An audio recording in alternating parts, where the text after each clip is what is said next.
Assalamualaikum warahmatullahi wabarakatuh. Baiklah, di sini saya Devita Sari akan menjelaskan materi saya mengenai laju reaksi, teori tumbukan, dan faktor laju reaksi.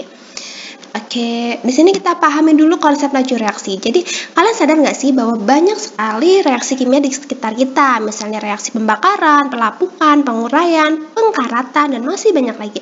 Nah, reaksi kimia tersebut itu ada yang terjadi secara cepat, ada yang terjadi secara lambat. Nah, kecepatan proses reaksi kimia inilah yang dinamakan laju reaksi. Perhatikan 3 gambar berikut. Mana sih reaksi lebih cepat? Mungkin kita bisa menebak pembakaran kembang api. Nah, dari contoh-contoh di atas dapat kita simpulkan bahwa laju menyatakan besarnya perubahan yang terjadi dalam satu satuan waktu. Bisa detik, bisa menit, bisa jam, hari, maupun tahun. Oke, selanjutnya pengertian dan persamaan laju reaksi. Jadi laju reaksi adalah perubahan konsentrasi tiap perubahan waktu pada setiap perubahan waktu. Nah, rumusnya sebagai berikut: V delta R per delta T atau V delta P per delta T. Kenapa di sini minus di sini plus? Karena untuk reaksi itu reaksi itu akan berkurang. Nah, produk itu akan bertambah. Oke, kemudian untuk persamaan laju reaksi, rumusnya sebagai berikut: V K konsentrasi zat A dikali konsentrasi zat B dengan menyertakan order reaksinya. Oke, selanjutnya order reaksi. Jadi order reaksi itu apa sih? Order reaksi adalah banyaknya faktor konsentrasi zat reaktan yang mempengaruhi kecepatan reaksi. Oke, laju reaksi tidak dapat diturunkan dari persamaan reaksi, tetapi hanya dapat ditentukan melalui percobaan. Jadi, order reaksi itu hanya bisa ditentukan dengan adanya percobaan. Oke, order reaksi itu ada 3, order 0, order 1, dan order 2, dengan memiliki rumusnya tersendiri. Bisa dilihat di sini. Untuk order 0 itu adalah K kali A0, untuk order 1 itu berarti K kali A saja. Di sini sebenarnya ada pangkat 1. Kemudian untuk order 2-nya itu pangkat 2.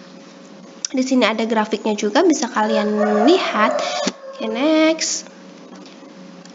Contoh laju reaksi. Nah, di sini ada contoh soal ya. Berdasarkan reaksi berikut, nah diketahui bahwa konsentrasi I2 itu kan bertambah. I2 itu letaknya di produknya, bertambah kan dia dari 0 ke 0,002 mol per liter. Nah, ditanya adalah dalam waktu 10 menit, kemudian ditanya laju reaksinya. Laju reaksi pembentukan, maka I2 ya. Nah, itu kan produk, maka rumusnya plus. Oke, kita masukkan, kemudian 0,002 dibagi 10 waktunya ya, delta T. Nah, maka diperoleh hasilnya 2 kali 10 min 4 mol liter per sekon. Nah, selanjutnya adalah persamaan laju reaksi. Nah, di sini tentu makan percobaan, data percobaan. Dan data di atas buatlah rumus laju reaksi ataupun persamaan laju reaksinya. Nah, di sini untuk mencari konsentrasi dari NO, maka dicari dari data Cl2 yang sama. Yang sama adalah percobaan 2 dan percobaan 3. Maka kita masukkan V2 per V3. Sepertinya di sini terjadi kesalahan, tidak apa-apa. Sebenarnya ini tertukar ya tempatnya. Intinya sama, perkalian seperti dibolak-balik tetap sama. Oke, di sini diperoleh hasil dari konsentrasi NO adalah 1. Ya, di sini satuannya koefisiennya menggunakan M.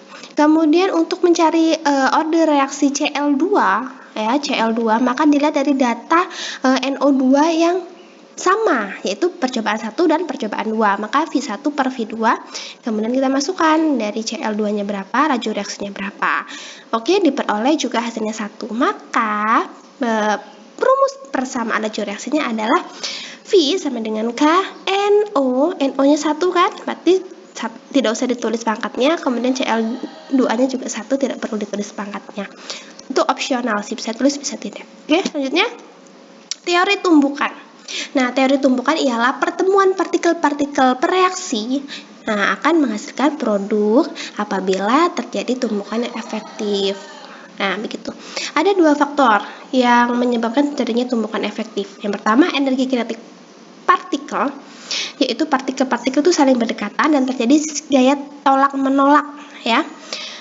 Nah, gaya tolak-menolak ini dapat diatasi apabila partikel memiliki energi kinetik yang cukup. Nah, jadi kan partikel tuh punya gaya tolak-menolak. Nah, dia akan terjadi tumbukan jika memiliki energi kinetik partikel yang cukup.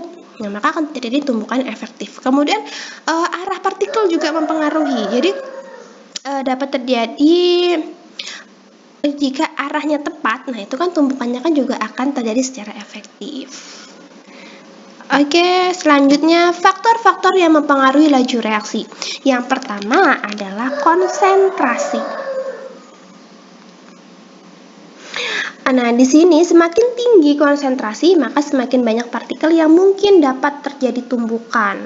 Nah, jadi jika banyak terjadi tumbukan yang efektif, maka laju reaksinya juga terjadi secara cepat. Kemudian luas permukaan. Nah, luas permukaan itu pokoknya semakin luas ya, semakin banyak area yang dimiliki untuk melakukan tumbukan, maka tumbukan yang terjadi juga semakin banyak. Oh gini, maksudnya misalnya ibu kalian ya, memasak daging. Itu kenapa kok dipotong-potong? Nah, itu biar permukaannya lebih kecil, maksudnya biar lebih cepat matang gitu. Beda lagi kalau luas permukaannya tidak dipotong-potong gitu ya, dagingnya tidak dipotong-potong, maka itu akan lebih lama reaksi menjadi matangnya gitu kan. Kurang lebih seperti itu konsepnya. Kemudian tekanan. Oke, jadi banyak reaksi melibatkan pereaksi dalam wujud gas. Nah, jadi kelajuannya itu dipengaruhi oleh tekanan. Nah, penambahan tekanan dengan memperkecil volume, jadi semakin ditekan ya, itu kan partikel-partikel itu semakin berdekatan. Kemudian itu bisa memungkinkan terjadi tumbukan yang efektif. Dengan demikian laju reaksinya juga akan lebih cepat. Selanjutnya suhu. Ya, jadi semakin besar suhunya, maka gerak partikel itu akan semakin besar. Nah, sehingga energi kinetik juga semakin besar, sehingga reaksinya akan terjadi lebih cepat. Selanjutnya adalah katalis. Ya, jadi katalis itu merupakan zat yang ditambahkan untuk mempercepat laju reaksi, ya, yaitu dengan menurunkan energi aktivasi, sehingga semakin kecil energi aktivasinya, maka lebih mudah terjadinya laju reaksi. Tapi dia itu tidak ikut bereaksi, ataupun sifat katalis itu tuh terlibat dalam reaksi, namun pada hasil akhirnya itu tuh dia itu tidak akan ikut gitu ya, tapi akan kembali lagi seakan-akan tidak ikut bereaksi, seperti itu. Baiklah, terima kasih. Itulah penjelasan dari saya mengenai laju reaksi, tumbukan, dan faktor yang mempengaruhi laju reaksi. Saya mohon maaf apabila dalam penjelasan saya kurang jelas ataupun terdapat kesalahan, dan kepada Allah saya mohon ampun. Untuk lebih lengkapnya kalian bisa melihat di media pembelajaran berbasis website saya. Terima kasih. Assalamualaikum warahmatullahi wabarakatuh.